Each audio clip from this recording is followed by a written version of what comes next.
So now that we just finished modeling our top model, we're going to now model the bottom model, and we're going to take another look real quick at our top, and you can kind of see the features in here. We have an indent, so we're probably going to need to do a multiple extrusion versus a shell like we did in the last video.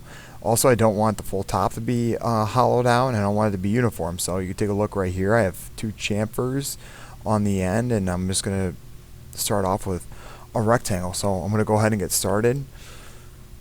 If you have the old project opened up, awesome. If you don't, no big deal. Just make sure you save it. Hit OK. And we're going to go ahead and make a new document. So we go File, New Design. We're going to go ahead and do the same sketching routine. Create sketch. Again, it's going to be on the XZ plane right here. So you drop this arrow down, select XZ. And we're going to go back to that rectangle tool again. So rectangle, 2 point. And we're going to cut on the negative side.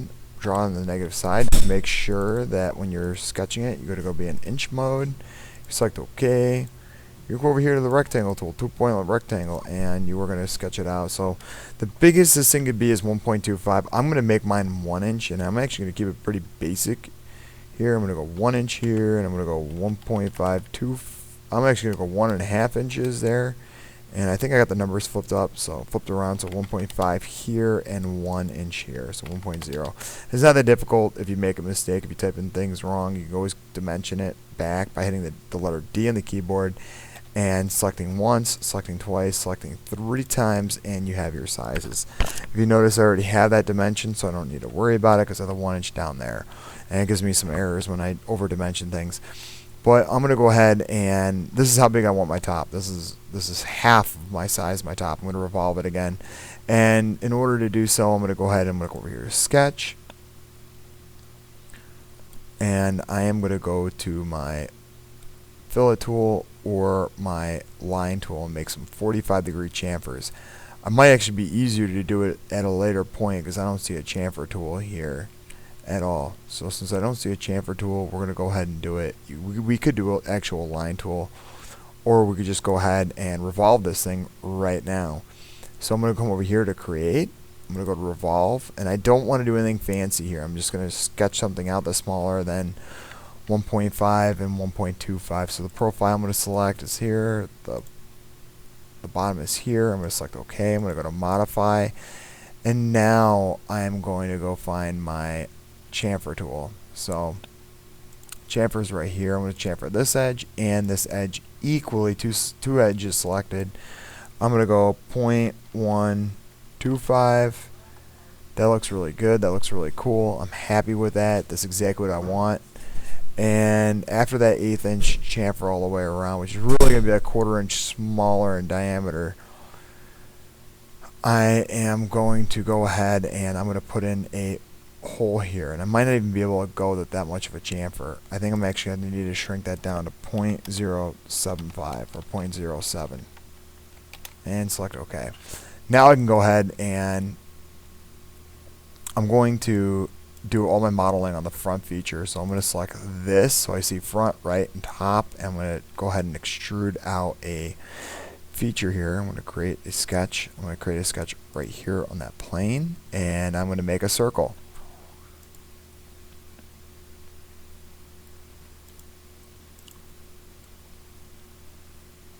And it is going to be 1.375 times 2.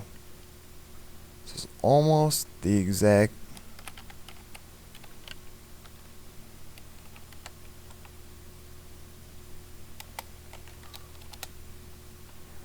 and this is the extrusion for my inner hole. So I'm going to stop sketch, or for my stop, or for the top of the container that's going to fit inside the protruded part, which is a 1/2 inch deep. So right now what I'm sketching, I'm going to come back over here to this, to my revolve, is I'm making a hole for this hollow part to fit in here. Now I'm going to reduce this, and now I'm going to go over here to create, extrude, and I'm going to extrude this out a -0.50. It's going to be negative 0.50. It's going to be a cut. I'm going to select OK. Now that's going to, now what I've created is a part or a feature to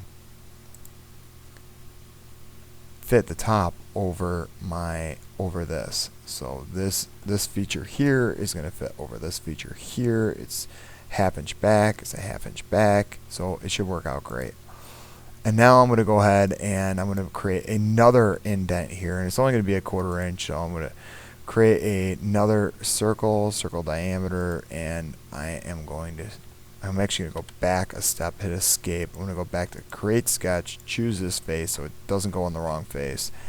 Now I'm going to go sketch, circle, center of diameter, and go ahead and just make any, I just want to make another feature in here. I'm going to make it 2.5 inches big.